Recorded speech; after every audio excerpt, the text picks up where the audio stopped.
Hey everybody, I'm going to walk you through some of the information you need here for week 2, assignment 2, where you're walking through some output from SPSS and answering questions. So I'm going to use output from a different study to walk you through exactly what you're looking at in those PDFs and help you figure out what you're doing. So on the screen right now, here's the questions that you're going to be looking at to answer. So I'll just kind of walk back and forth between these two. So first you're going to be looking at the research question and the variables for the study. And that you're going to get up from this study description. It's going to ask you, to think about what's the question that they're asking here. And you can think about the variables as well as the columns that are in a particular data set. So in this case, for your assignment, if you look up at the data entered, you see here there's really two variables, the study hours per week and the exam score.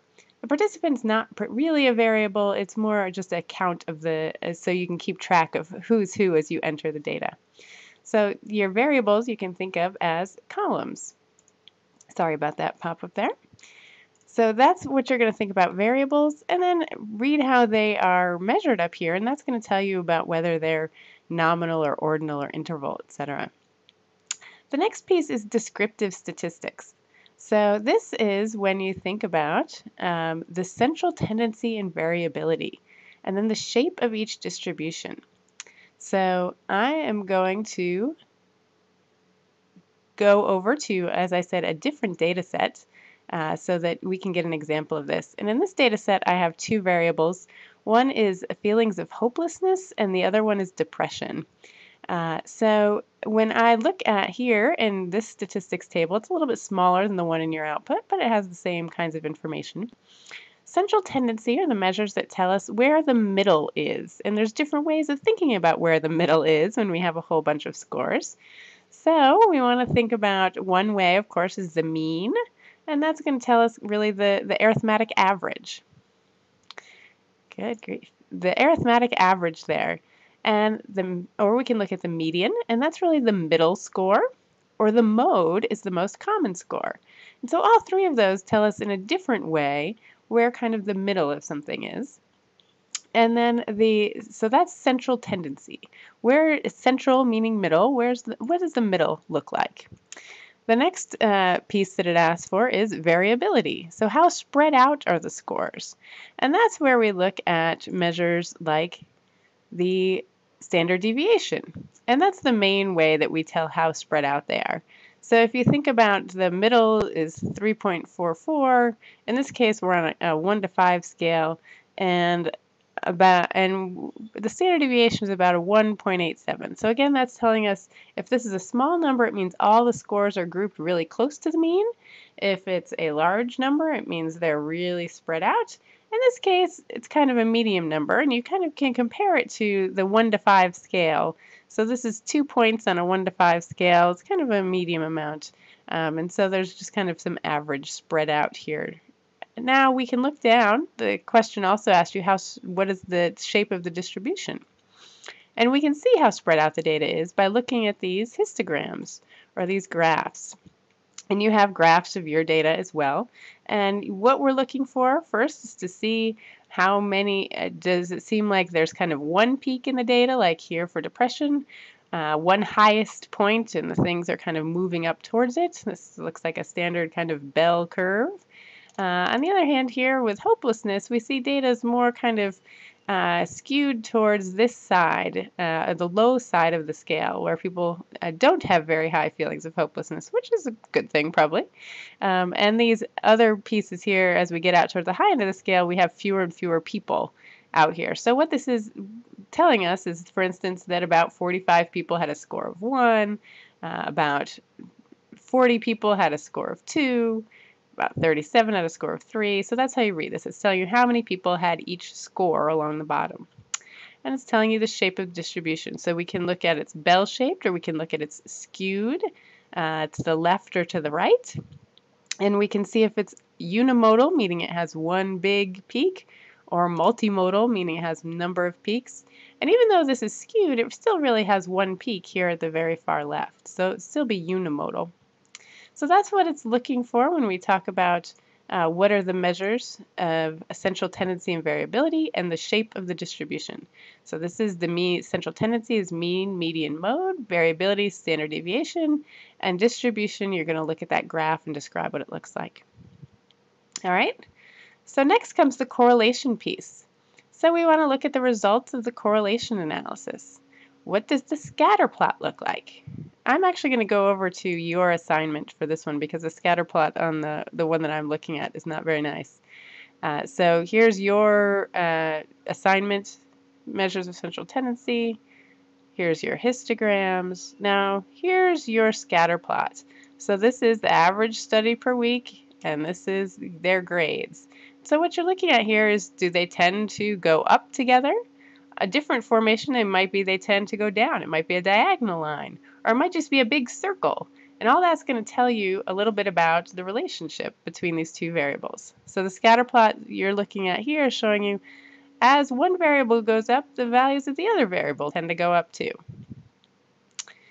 All right, correlation results, the correlation coefficient, determination, and statistical significance.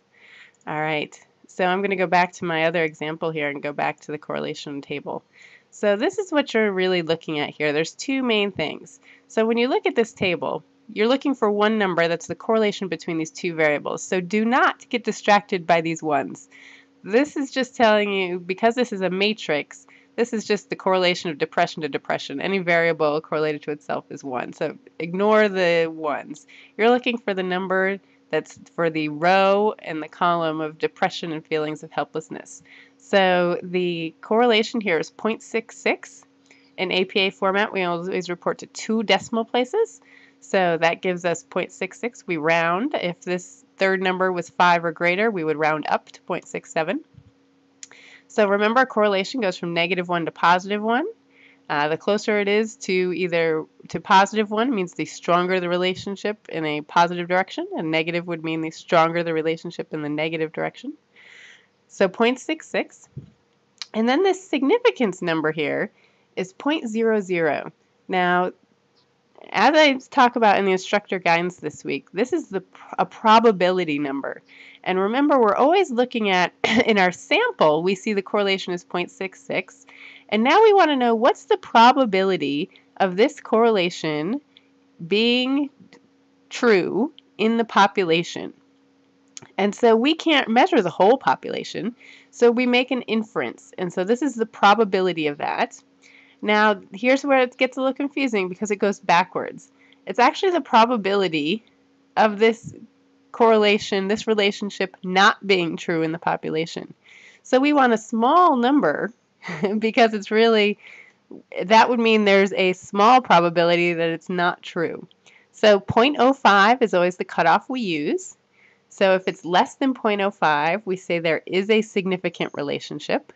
If it's greater than 0.05, we say there's not, because the probability of there being no relationship is greater than 5%, greater than 0.05.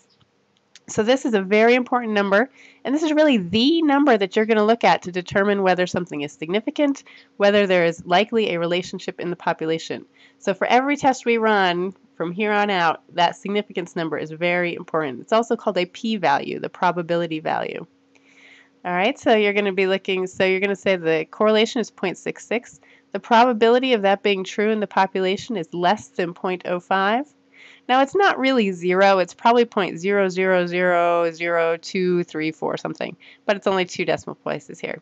So we say the p-value is less than 0.05. We might say it's less than 0.01 here.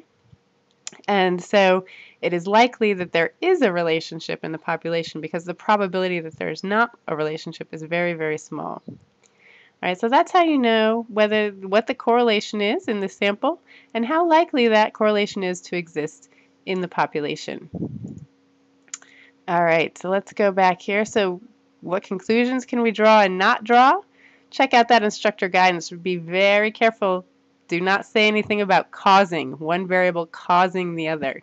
For instance, in this relationship, it could be that feelings of helplessness or feelings of hopelessness cause depression. Depression could cause feelings of hopelessness. Or there could be a third variable that causes both of these, like let's say job problems.